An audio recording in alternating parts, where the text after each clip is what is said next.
Firefighter saves a baby from a burning house. 20 years later, that baby saves his life. The night was supposed to be calm. The small suburban neighborhood was silent, its streets illuminated only by the flickering glow of streetlights and the soft, silver light of the moon. Families were asleep, tucked safely in their homes. But for firefighter Jack Turner, peace never lasted long. The alarm at Station 17 blared through the dormitory, jolting Jack from his light sleep. He sat up instantly, his instincts kicking in before his mind fully caught up. The radio crackled to life as the dispatcher's urgent voice filled the room. House fire reported at 218 Pinecrest Drive. Possible entrapment. Engine 17, respond immediately. Jack was already pulling on his bunker gear before the dispatcher had finished. He shoved his feet into his boots, yanked up his suspenders, and grabbed his helmet. His heartbeat was steady, controlled. He had done this 1,000 times before. But something about this call felt different. Within seconds, the fire engine roared out of the station, its sirens piercing the quiet night. Jack sat in the front seat, gripping the handrail as the truck sped through empty streets. The smell of smoke hit them even before they reached the house. Flames devoured the small two-story home, reaching high into the sky like fiery hands. Thick black smoke billowed upward, suffocating the night air. The heat was unbearable, radiating even from the street. Jack could hear the fire crackling, the sound of destruction, the groaning of wood as the structure began to give way. "Jesus," one of the younger firefighters muttered. "That whole place is going up fast." Jack didn't hesitate.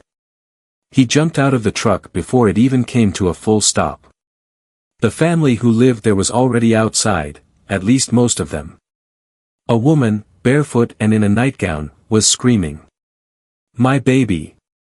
My baby's still inside." Jack's stomach dropped. The captain didn't even have to give the order. "Turner! Get in there!" Jack was already moving. The team stretched hoses, blasting water toward the inferno, but he knew it wouldn't be enough. The fire had spread too fast, too aggressively. There was no time. He pulled his mask over his face and pushed through the front door. Instantly, the heat wrapped around him like a suffocating blanket. Smoke filled every inch of the house, reducing visibility to nearly nothing. The roar of the fire was deafening, an angry beast consuming everything in its path. Jack dropped low, crawling beneath the thick smoke. His heart pounded against his ribcage as he moved forward. He could barely make out the living room furniture, flames licked at the walls, creeping toward the ceiling. The air was thick, toxic, but Jack didn't stop. The woman had said, "Baby." That meant a nursery.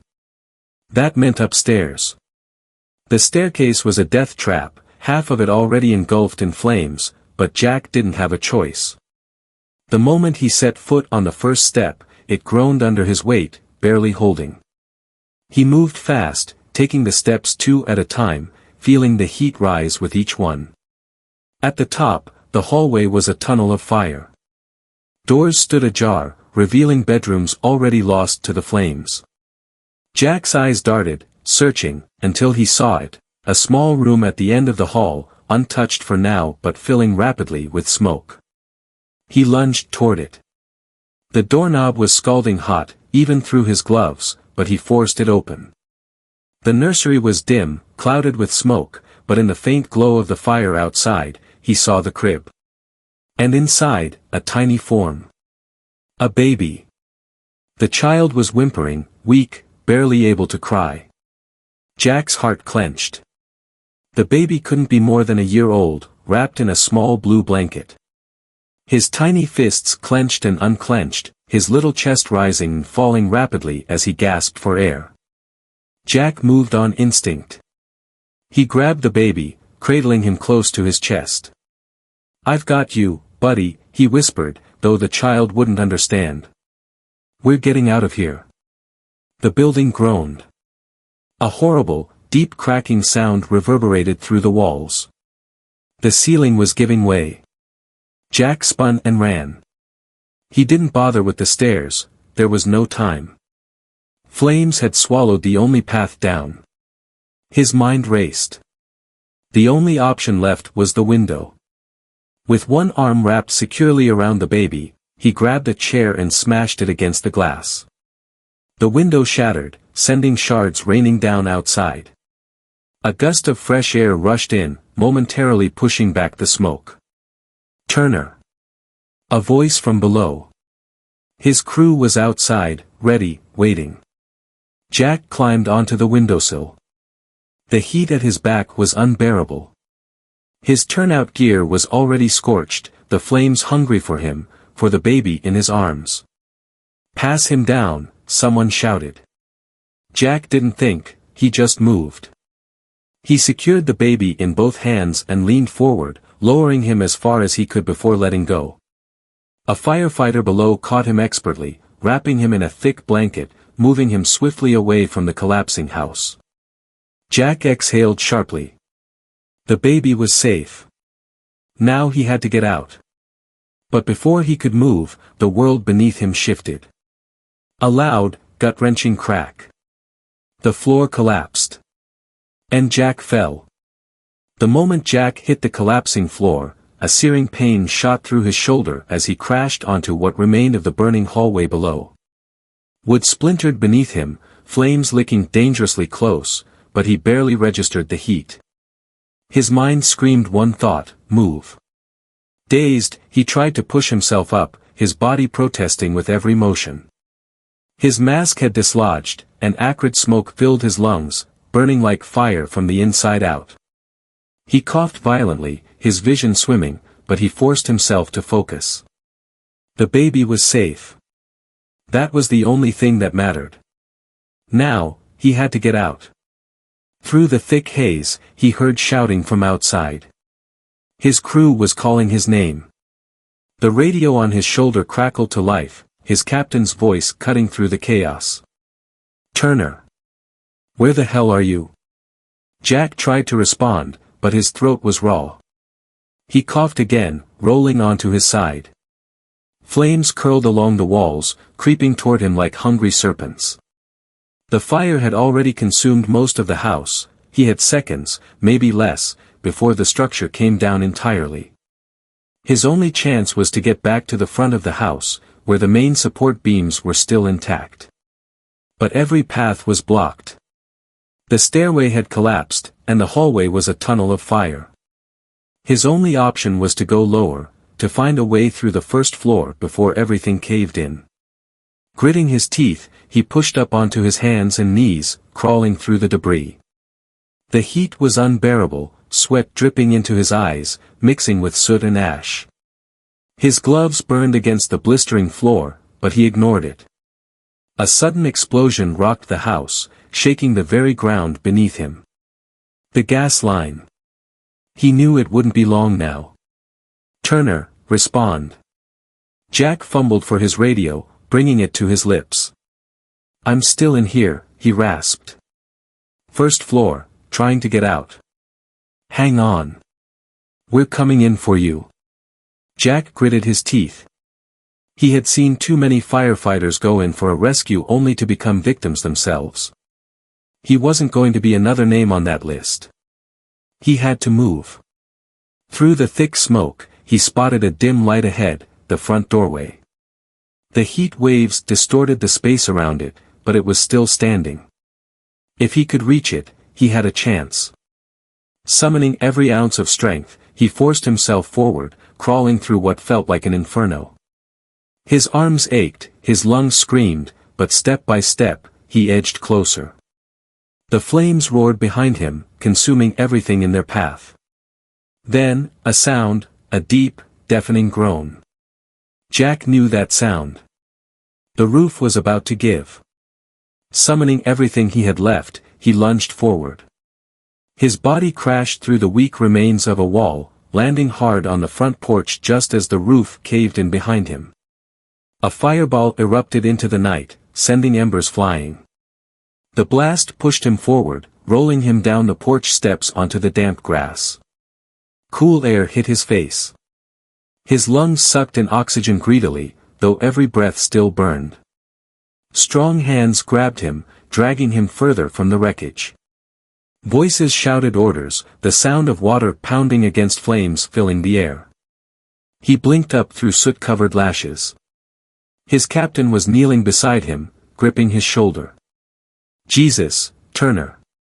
You're insane." Jack coughed, managing a weak grin. "You still gotta sign my overtime sheet." The captain shook his head but squeezed Jack's arm tightly. "You did good, Turner." Jack turned his head, scanning the chaotic scene. Firefighters worked tirelessly, controlling what was left of the blaze. The structure had almost entirely collapsed, nothing more than smoldering ruins. And then he saw them, the paramedics huddled around a small bundle wrapped in a blanket. The baby. He was alive. Jack let out a long breath, his body sagging against the ground. His job was done. The baby had made it. And that was all that mattered. As the adrenaline drained from his body, exhaustion took its place. His head tilted back against the grass, the night sky spinning above him. The distant wail of sirens mixed with the crackling of dying flames. His muscles ached, his burns stung, but he was alive. 20 years in the field, and this was one of the closest calls he had ever had. But as he closed his eyes, listening to the soft cries of the baby who would never remember this night, he knew deep down, this moment would never leave him. Some rescues stayed with you forever. Jack Turner had been a firefighter for 20 years when he saved that baby, but after that night, something changed in him. He had been through countless fires, seen destruction up close, and carried more people out of burning buildings than he could count. But this one stuck with him. The image of that tiny boy, barely breathing, wrapped in a blue blanket as flames roared around them, haunted him. He had saved a life that night, but he hadn't saved everyone. The parents never made it out. Jack never stopped thinking about that. The fire report later stated that the mother and father had succumbed to smoke inhalation before his crew had even arrived. There had been no chance to save them. But that didn't make it any easier. Jack had looked into the mother's eyes as she screamed for her child, and when he carried that baby out of the flames, he felt the weight of her loss pressing down on him. He had done everything he could, but it wasn't enough. The boy, Michael Carter, went to live with his grandparents after the fire. Jack never spoke to them directly, never introduced himself. He wasn't sure why. Maybe it was guilt, maybe it was the fear of seeing the pain in their eyes. But that didn't stop him from keeping tabs on the kid. It started small, reading updates in the local paper when the family was mentioned, listening when someone in town talked about the Carter boy. He watched from a distance as Michael grew up, as he became a quiet but determined child. Michael never remembered the fire itself. He was too young. But he knew what had happened. He knew that his parents had died that night, and that a firefighter had saved him. His grandmother told him the story when he was old enough to understand. She told him that the man who carried him out of the flames had risked everything for him. That knowledge shaped him, even if he didn't realize it at first. As a child, Michael was fascinated by stories of bravery. He devoured books about first responders, soldiers, and ordinary people who had done extraordinary things. He wanted to be like them. But it wasn't until he was a teenager that he understood what he really wanted to do. It happened one afternoon when his grandfather collapsed in the backyard. Michael had been inside, but he heard his grandmother scream. When he ran outside, he saw his grandfather on the ground, clutching his chest, his face twisted in pain. Panic threatened to consume him, but something deeper took over, instinct. He dropped to his knees beside the old man, his mind racing. "Call 911, he shouted to his grandmother. His hands trembled, but he forced himself to think. He had learned CPR in school, and now it was the only thing that mattered. He pressed his hands against his grandfather's chest and started compressions. 1, 2, 3. He counted, keeping pace, refusing to let fear take hold. By the time the paramedics arrived, his grandfather had a pulse again. The lead paramedic looked at Michael with something like respect. "You just saved his life, kid." Something changed in Michael that day. He knew what he wanted to do. He wanted to save people, not from fires, but from the things that could steal their lives in an instant. From that moment on, his path was set. He studied harder than ever, pouring himself into science and medicine. He volunteered at the local hospital, shadowing doctors whenever he could. He didn't just want to help, he needed to. When he was accepted into medical school, his grandmother cried. She told him how proud his parents would have been. He carried that weight with him every day. He worked through sleepless nights, through exhaustion, through the pressure that came with knowing that people's lives would someday be in his hands. And in the back of his mind, the story of the firefighter who had saved him never left. Michael often wondered about him. He didn't know his name, had never seen his face. He only knew that a man had run into an inferno for him, had risked his life to carry him to safety. That kind of bravery left an imprint. Michael wanted to be worthy of that sacrifice.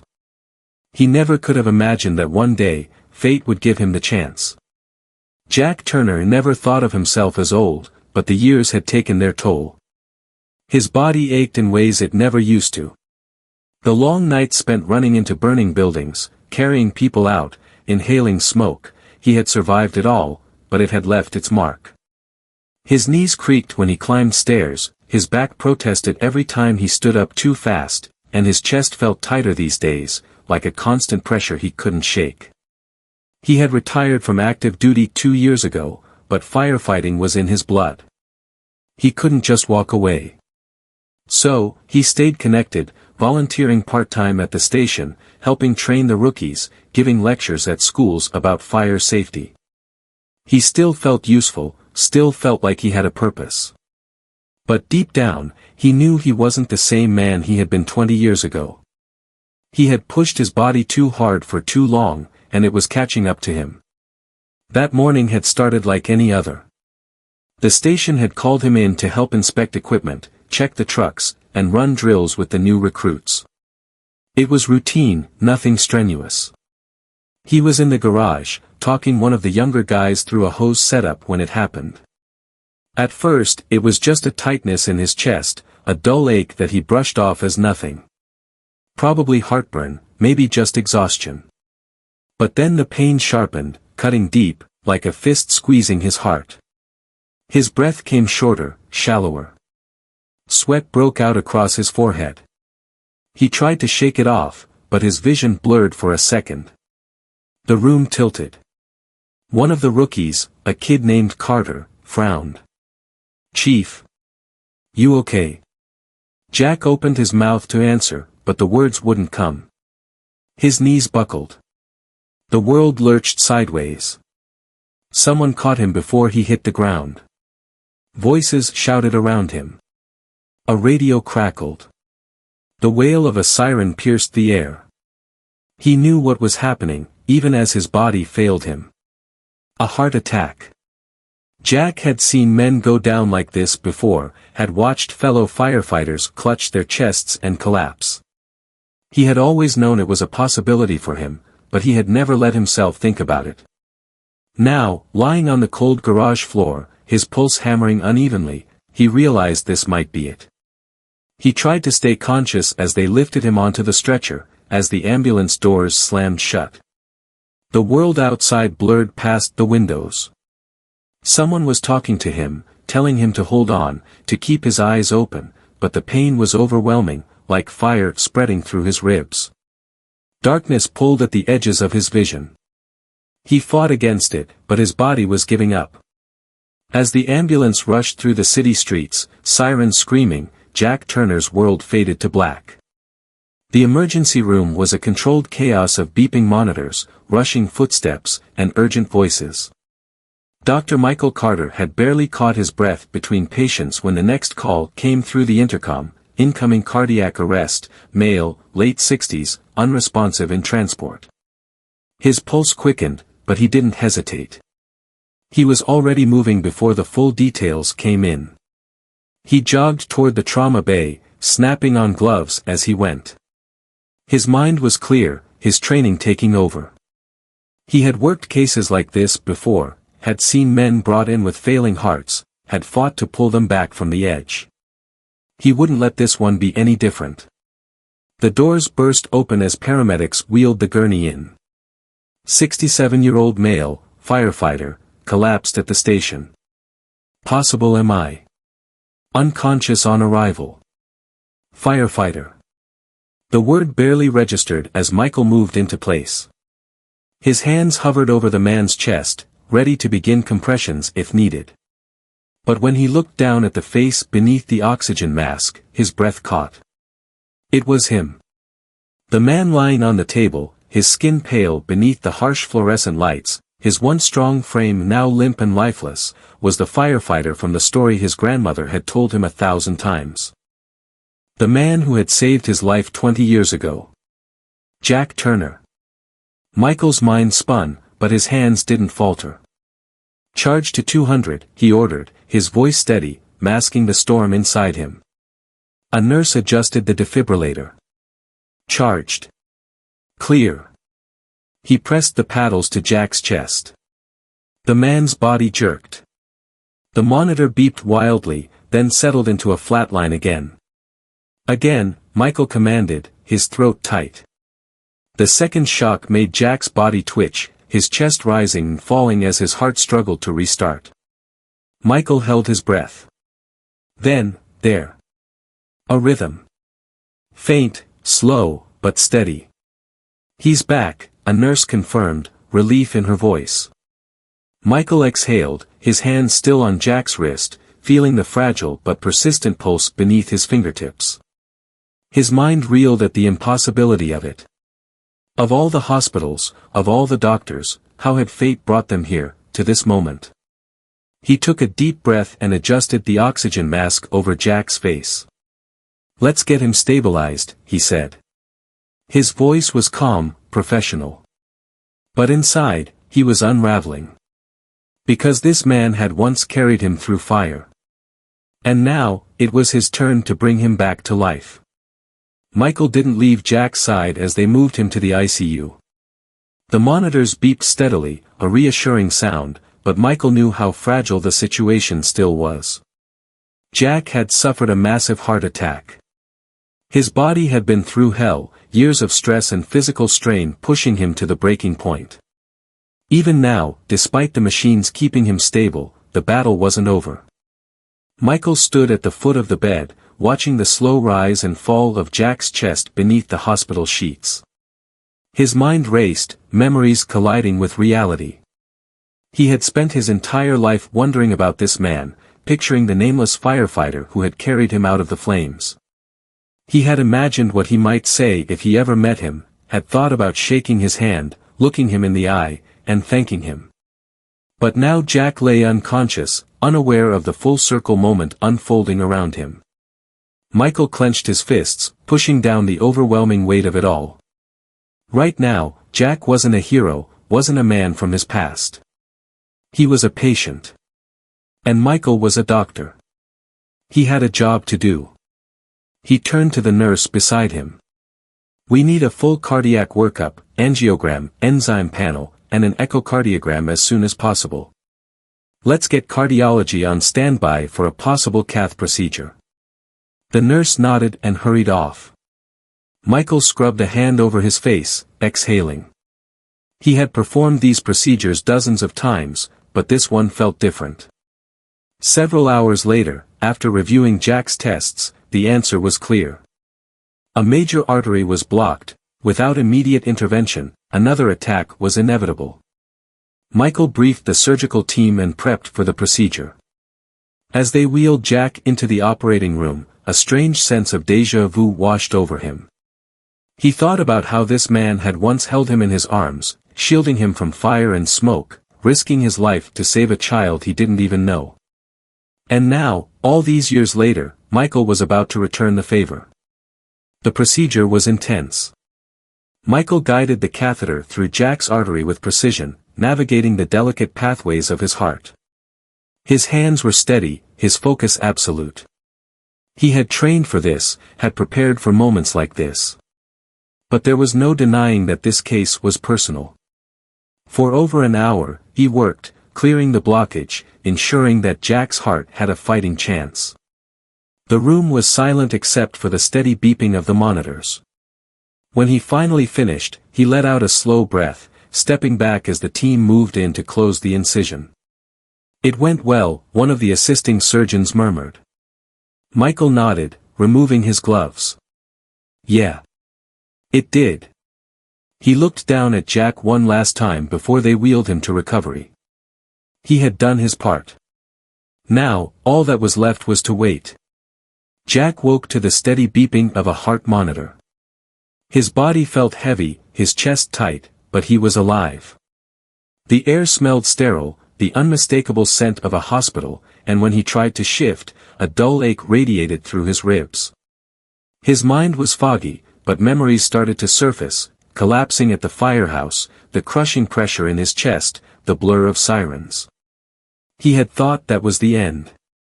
He blinked, his vision adjusting to the dim light of the hospital room. Someone was sitting in the chair beside his bed, head down, elbows resting on his knees. A doctor, judging by the white coat. But when the man lifted his head, Jack's breath caught. He looked familiar, though Jack couldn't quite place him. There was something in his eyes, something searching, something that felt like recognition. "You're awake," the doctor said, standing up. His voice was steady, but there was something beneath it, something deeper, heavier. Jack swallowed, his throat dry. "Yeah," he rasped. "Feels like I got hit by a truck." The doctor gave a small, knowing smile. "Pretty close. You had a major heart attack. We had to clear a blockage, but you're stable now." Jack nodded faintly, still studying the man in front of him. There was something familiar about his face, but Jack's mind was slow, sluggish from the medication. He shifted slightly, feeling the fore tug at his arm. "You the one who worked on me?" The doctor hesitated, then gave a small nod. "Yeah," he said. "I was your surgeon." Jack let out a breath. "Well, guess I owe you a drink." The doctor chuckled softly, but there was something else in his expression, something unreadable. He was quiet for a moment, like he was trying to find the right words. Then, finally, he spoke. "You saved me first," he said. Jack frowned. His heart monitor beeped steadily, the only sound in the room as the words hung in the air. The doctor took a slow breath, his gaze steady. 20 years ago. There was a fire. A house on Pinecrest Drive. You ran in and carried out a baby boy.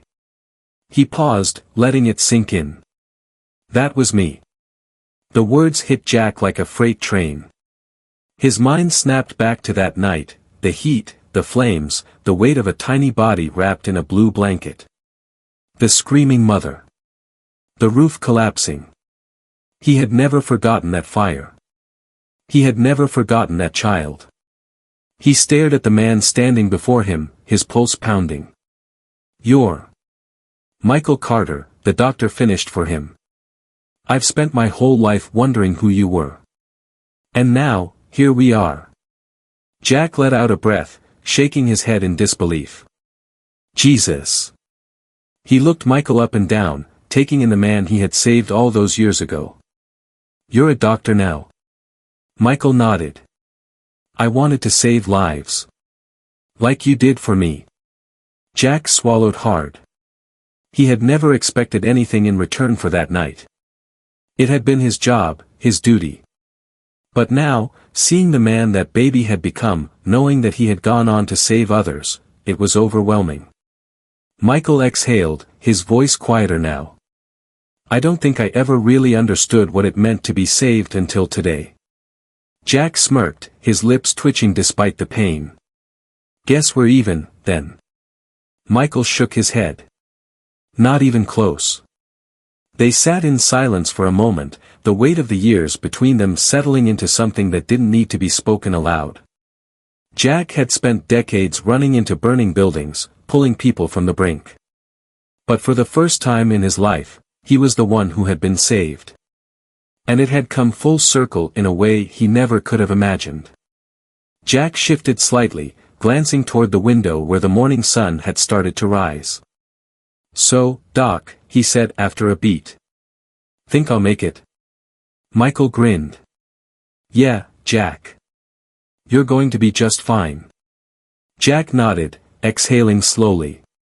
He had spent his whole life carrying others. Now, someone had carried him.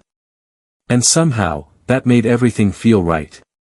Some stories remind us that life has a way of coming full circle, that the kindness we put into the world has a way of finding its way back to us. Jack Turner spent his life running into fire, saving lives without expecting anything in return. He never knew what happened to the people he rescued, until the day one of them saved him.